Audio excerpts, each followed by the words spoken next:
An 8-year-old girl in a red hoodie walks up to a formation of elite Navy SEALs and says words that freeze the entire base. "My mother saved 12 of you, and none of you came to her funeral." The soldier smirked, claiming women don't serve in SEAL teams. But when she pulled out her worn, secret photograph, their smiles vanished instantly. What was in that photo that turned these warriors to stone? And why was her mother's heroism buried in silence? From wherever you're watching, let us know in the comments. And if this story has earned you respect, click like so others can find it too. The afternoon sun burned white across the tarmac at Naval Base Coronado. Heat shimmered off the asphalt in waves, distorting the horizon where the Pacific stretched endless and blue. A crowd had gathered near the south gate, families mostly, children in bright clothing clutching small American flags, mothers shading their eyes against the glare, fathers standing with arms crossed, waiting. The occasion was routine, a public demonstration by a SEAL team rotating back stateside, part of the Navy's community outreach program. Show the taxpayers what their money built, let the kids see heroes up close, make the Navy look good in an election year. The SEALs stood in formation near a tactical vehicle, 7 men in desert camouflage, faces weathered by sand and sun, eyes that had seen things most people only imagined in nightmares. They moved with the economy of motion that came from years of training. No wasted gestures, no unnecessary words. Their commanding officer, Lieutenant Commander Hayes, stood at the front, a man in his early 40s with a jaw like carved granite and a voice that carried authority without needing volume. He had been doing this for 17 years, long enough to know that most people saw the uniform and the Trident badge and filled in the rest with whatever Hollywood had taught them. Block 04. The families kept a respectful distance, held back by a simple rope barrier and a pair of young sailors playing security. Children whispered questions to their parents. Phones came out for photos. One mother tried to get her toddler to wave at the scary men with guns, but the child buried his face in her shoulder instead. A teenage boy asked if they had ever killed anyone, and his father quickly steered him toward the snack table. And then the girl appeared. Block 05. She was maybe 8 years old, small for her age, wearing a red hoodie 2 sizes too large, and scuffed sneakers that had seen better days. Her hair hung in a simple ponytail, brown and unremarkable, and her face held that particular kind of seriousness that some children carry when they have learned too early that the world does not bend to wishes. She walked straight toward the rope barrier, past the other families, past the sailors meant to keep civilians at bay, and stopped directly in front of the formation. One of the SEALs noticed her first. He nudged the man beside him, tilting his head toward the kid. Another glanced over, eyebrows raised. The girl did not wave. She did not smile. She just stood there, staring at them with an intensity that was uncomfortable, unsettling, as if she were searching for something specific and would not leave until she found it. Lieutenant Commander Hayes turned slightly, his eyes settling on her. He waited, the way you wait for a dog to either bark or walk away. The girl took a breath, then spoke, her voice clear and surprisingly steady for someone so young. "My mother was Lieutenant Sarah Chen," she said. "She served with SEAL Team 5. She saved 12 of you in Helmand Province, and none of you came to her funeral." The words landed like stones dropped into still water. Silence rippled outward. The other families stopped talking. The sailors at the barrier stiffened, and the SEALs, all 7 of them, went completely still. For a moment, no one moved. Then one of the younger operators, a broad-shouldered man with a thick beard, let out a short, sharp laugh. It was not cruel, not exactly, but it carried disbelief, the kind of reaction people have when a child says something absurd, something that cannot possibly be true. "Kid," he said, shaking his head, "women don't serve in SEAL teams." Another operator smirked, though there was no malice in it, just the reflexive need to correct an obvious mistake. "You got your stories mixed up, sweetheart." Block of days. Your mom might have been Navy, maybe a medic or an analyst, but she wasn't with us. The girl did not flinch. She did not look away. Her hands stayed at her sides, small fists clenched tight. Her name was Lieutenant Sarah Chen, she repeated, slower this time, as if speaking to people who did not understand English. She was embedded intelligence. She gave you the coordinates that pulled you out of the ambush at the river crossing. Without her, you would have died there. The bearded SEAL exchanged a glance with the man beside him. The smirk faded. Something shifted in the air, subtle but unmistakable, like the moment before a storm when the wind changes direction. Lieutenant Commander Hayes stepped forward. His face was unreadable, carved from stone, but his eyes had sharpened. He studied the girl with the kind of focus that made people confess things they had not meant to say. "What did you say your mother's name was?" he asked, his voice low, controlled. "Lieutenant Sarah Chen," the girl said for the third time. "She died 6 months ago. Brain aneurysm. The doctors said it was sudden. 1 minute she was fine, the next she was gone. I was at school when it happened." Hayes did not move. He did not blink. But something behind his eyes flickered, a recognition so faint it might have been imagined. Behind him, one of the SEALs shifted his weight. Another wiped his palms on his trousers. The girl reached into the pocket of her hoodie and pulled out a photograph, creased and worn from being carried too long. She held it up, her hand trembling just slightly. The image showed a woman in desert fatigues, standing beside a military vehicle, her hair pulled back in a tight bun, sunglasses hiding her eyes. On her shoulder was a patch, small and dark, the kind that did not advertise itself. Bloco 14. Beside her stood 3 men, faces blurred by distance and dust, but their postures unmistakable, the same easy confidence that the SEALs in front of her carried now. Hayes took the photo. He looked at it for a long time, long enough that people in the crowd started to whisper, long enough that one of the sailors at the barrier took a step forward as if to intervene. Then he passed it to the operator beside him without a word. The photo moved down the line, hand to hand, each man staring at it longer than the last. When it reached the bearded SEAL who had laughed, his face changed. The smirk vanished, his jaw tightened. He looked up at the girl, then back at the photo, then at Hayes. "Sir?" he said quietly, and there was something in his voice now, something that had not been there before. Respect, or maybe fear. Hayes turned back to the girl. "What's your name?" he asked. "Lily," she said. "Lily Chen." He nodded slowly, as if filing that information away in a place he would not forget. "Lily, can you wait here for a moment?" She did not answer, just stood there, small and immovable, her eyes locked on his. Hayes gestured to his men. They moved as one, stepping away from the crowd, forming a tight circle near the tactical vehicle. Their voices dropped to whispers, too low for anyone else to hear, but their body language told the story. Hands ran through hair. Shoulders sagged. One man turned away, pressing the heels of his palms against his eyes. The families watching did not understand what was happening, but they sensed it, the way animals sense earthquakes before they strike. Something fundamental had shifted. The girl waited. She did not cry. She did not fidget. She just stood there in her oversized red hoodie, holding the space she had claimed, refusing to be invisible. When the SEALs returned, their faces had changed. Bloco 18. The easy confidence was gone, replaced by something heavier, something that looked like shame. Hayes crouched down in front of Lily, lowering himself to her eye level. Up close, she could see the lines around his eyes, the scars that disappeared into his hairline, the weariness that came from carrying too many memories. "Lily," he said, and his voice was different now, softer, stripped of command.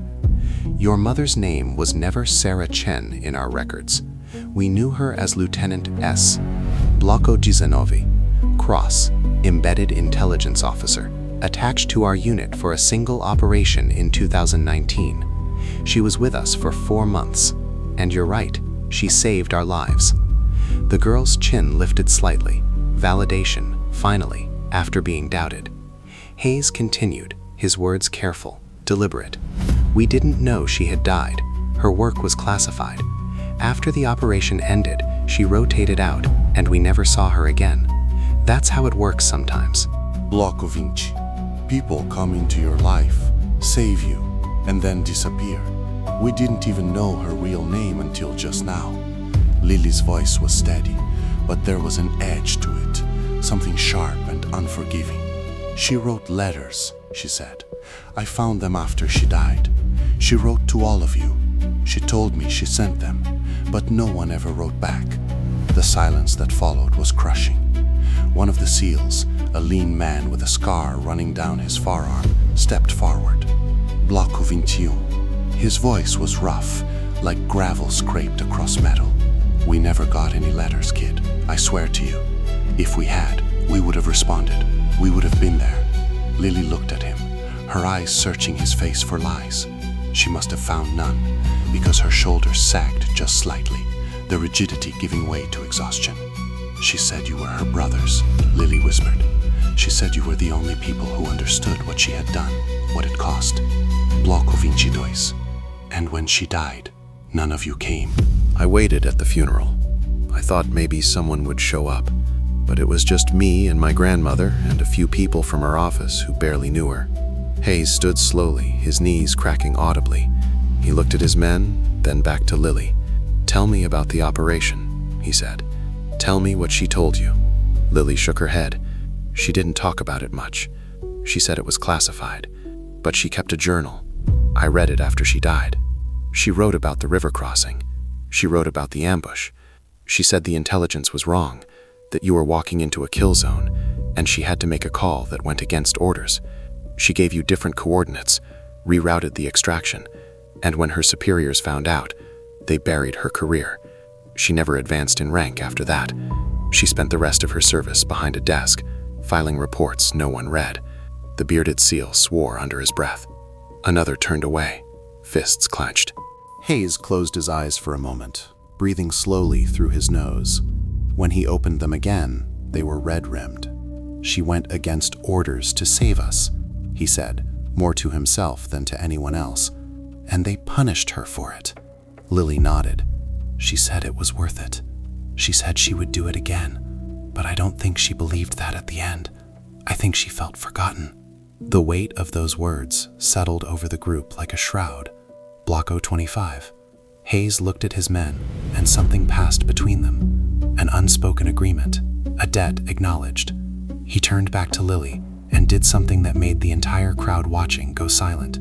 He came to attention, spine straight, shoulders back, and raised his hand in a crisp salute. One by one, the other SEALs followed. Block 26. 7 warriors, men who had seen combat in a dozen countries, who had survived firefights and explosions and the kind of chaos that broke ordinary people, stood at attention and saluted an 8-year-old girl in a red hoodie. Lily stared at them. Her lip trembled. For the first time since she had approached, her composure cracked. Tears welled in her eyes, but she did not let them fall. Instead, she straightened her own small back, lifted her chin, and returned the salute with a precision that would have made her mother proud. The moment held. No one spoke. The families watching did not understand what they were witnessing, but they knew it was sacred. When Hayes finally lowered his hand, he spoke, his voice carrying across the tarmac. "Your mother was one of the best intelligence officers we ever worked with." Bloco 28.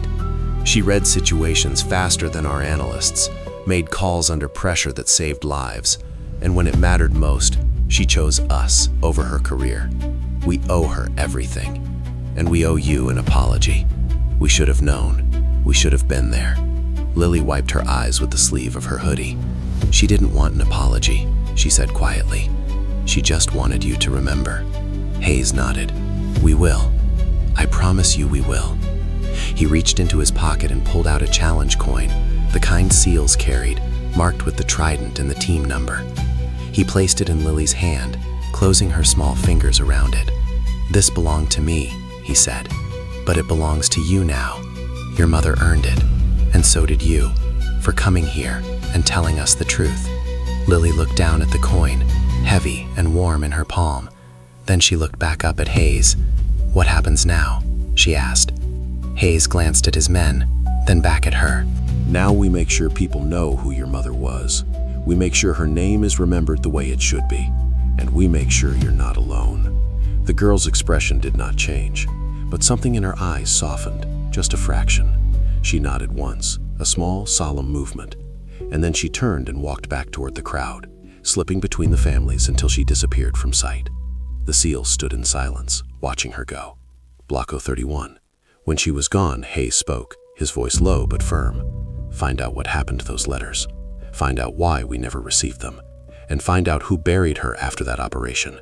I want names. I want answers. The men nodded. They did not need to be told twice. Bloco 32. As the crowd began to disperse, as the families drifted back toward the parking lot, and the afternoon sun began its slow descent toward the Pacific, the 7 SEALs remained where they were, standing together in the heat, bound by a debt they had not known they owed, until a small girl in a red hoodie had walked up and reminded them that some sacrifices are made in silence, and some heroes die without ever hearing the words they deserved. And in that silence, under the California sun, they made a promise they would not forget again. The weeks that followed moved quietly, like water carving stone. Lieutenant Commander Hayes kept his word. He made calls, pulled records, navigated the labyrinth of military bureaucracy with the same precision he used to plan missions. What he found confirmed what Lily had said, and worse, Lieutenant Sarah Chen, operating under the cover name S. Bloco 34. Cross had been embedded with SEAL Team 5 during a high-risk operation in Helmand Province in the spring of 2019. The mission objective had been to neutralize a Taliban command post in a remote valley, accessible only by a single bridge crossing over the Helmand River. Intelligence reports from higher command indicated the bridge was clear, the route secure, the operation straightforward. Sarah Chen had read the same reports and found them incomplete. She noticed discrepancies in the satellite imagery timestamps, gaps in the communication intercepts, patterns in local vehicle movements that suggested preparation for an ambush. She flagged her concerns through official channels and was told to stand down, that the mission parameters were set, that her job was to observe and support, not to question decisions made by people with more experience. The SEAL team trusted the official intelligence. They had no reason not to. Bloco 36. But Sarah Chen could not let it go. The night before the operation, she ran her own analysis using resources she was not supposed to access. She cross-referenced weather patterns, historical engagement data, and known enemy tactics. The bridge was a trap. The Taliban knew they were coming and had positioned forces on both sides of the river, turning the narrow crossing into a kill box. At 0400 hours, as the team prepared to move out, Sarah Chen approached Lieutenant Commander Hayes with her findings. She had no authority to change the mission. She had no rank sufficient to override the official plan. But she had the truth, and she laid it out with quiet precision. Hayes listened. He had worked with enough intelligence officers to know the difference between someone covering their own uncertainty and someone who had done the work. He made the call to delay departure by 30 minutes while he reviewed her analysis. What he saw convinced him. The route was compromised, but changing it meant going against direct orders from the operations commander, a full-bird colonel who did not appreciate being questioned. Hayes made the decision anyway. Bloco 39. He altered the extraction coordinates, rerouted the team through a longer but safer path, and moved the timeline forward by 2 hours to avoid the ambush window Chen had identified. The operation succeeded. The target was neutralized. The team returned without a single casualty, and when the after-action report was filed, the colonel who had issued the original flawed intelligence buried Sarah Chen's contribution. Bloco 40. The official record credited Hayes with tactical adaptability and leadership under uncertain conditions. Chen's deviation from orders was documented in a separate classified file, one that followed her for the rest of her career. She was removed from forward deployment. She was reassigned to a logistics intelligence office in San Diego, where she processed reports submitted by other analysts, never again trusted to make calls in the field. Bloco 41. She wrote letters to the men she had saved, short messages sent through official Navy mail channels, asking how they were, whether they remembered, whether the decision she had made had been worth the cost. Every letter was intercepted by the same colonel who had buried her in the first place, flagged as a security risk, and destroyed. She never knew they had not been delivered. Block 042. She assumed the silence meant they had moved on, that the bond she thought they shared had been a professional courtesy, nothing more. She served 6 more years in obscurity, her talent wasted on tasks that required no intuition, no risk, no courage. And when she retired on medical grounds after a routine checkup revealed an undiagnosed aneurysm in her brain, the Navy sent her home with a standard thank you letter and a pension that barely covered rent. Block 043. She died alone in her apartment on a Tuesday morning. Her daughter found her on the couch, still dressed in the clothes she had worn the day before, a cup of cold tea on the table beside her. The Navy sent a chaplain to the funeral. He read from a script and left before the service ended. Sarah Chen was buried in a municipal cemetery with a simple stone that listed her name, her rank, and her years of service. No honors, no ceremony, no recognition. Block 044. Hayes discovered all of this 3 weeks after meeting Lily. He sat in his office late one night, the files spread across his desk, and felt something he had not felt since his first combat deployment. Shame. Not the shame of failure, but the shame of complicity, of being part of a system that had allowed this to happen, that had let a hero die forgotten because the wrong person had decided her story was inconvenient. He made another call. Block 045. This one took longer, required more favors, more pressure, more willingness to make enemies of people who preferred silence. But when it was finished, arrangements had been made. 3 months after Lily had confronted them on the tarmac, a ceremony was held at Fort Rosecrans National Cemetery, a place reserved for those who had served with distinction. The morning was overcast, the sky heavy with clouds that threatened rain but never delivered. The air smelled of salt and eucalyptus, and the sound of the ocean carried up from the cliffs below. Lily stood at the front, her grandmother beside her, both dressed in black. Behind them, in formation, stood the 7 SEALs who had served with Lieutenant Sarah Chen. They wore their dress uniforms, ribbons and trident badges gleaming even in the muted light. And they were not alone. Word had spread quietly through the veteran community. Other service members came, men and women who had never met Sarah Chen, but who understood what it meant to be erased, to have your contributions buried under politics and pride. They stood in rows, a wall of respect for a woman most of them had never known. A Navy chaplain spoke briefly, his words simple and sincere. He talked about duty, about the decisions made in darkness, about the people who serve without expectation of recognition. And then Lieutenant Commander Hayes stepped forward. He did not read from notes, he spoke from memory, his voice steady and clear, carrying across the cemetery like a command. Lieutenant Sarah Chen saved my life and the lives of my men. She did it by making a decision that required more courage than any firefight I have ever been in. Block 049. She looked at the intelligence, saw that it was wrong, and refused to let us walk into death just because someone with more rank had signed off on a bad plan. She gave us the truth when the system wanted us to trust a lie, and for that, the system punished her. It took her career, her future, her chance to do the work she was born to do, and we let it happen because we did not know. Block 050. Because the same people who punished her made sure we never found out. He paused, his gaze sweeping the assembled veterans. But we know now, and we will not be silent.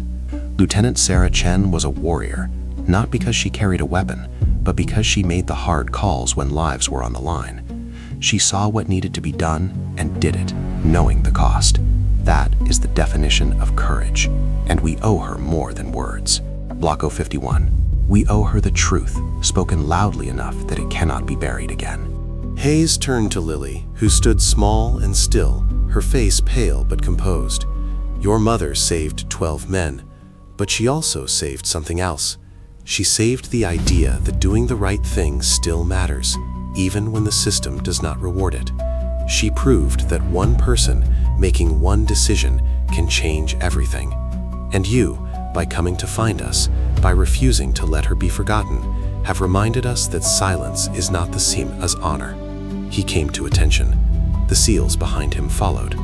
And this time, the salute was not for a mistake corrected or a debt acknowledged. It was for a hero finally brought home. The rifles fired in salute, 3 volleys that echoed across the cemetery and faded into the sound of the sea.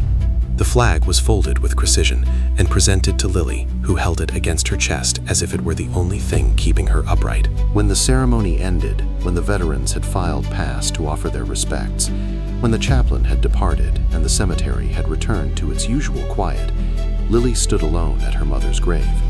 The new headstone was white marble, clean and sharp, the inscription chosen by Hayes himself. Block 054. Lieutenant Sarah Chen, United States Navy intelligence officer. She saved 12. She chose truth over orders. She is not forgotten.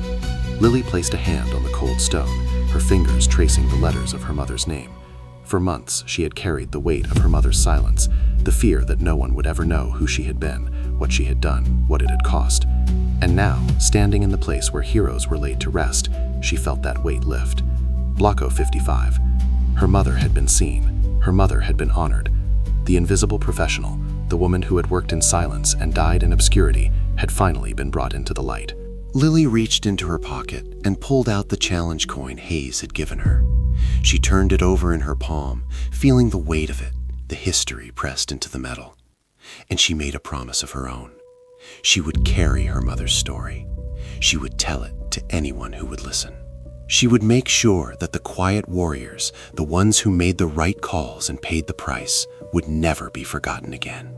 As she walked away from the grave, the coin warm in her hand, the flag folded under her arm, she felt something she had not felt since the day her mother died. Peace. Not because the pain was gone, but because the silence had been broken, and in that breaking, justice had been restored.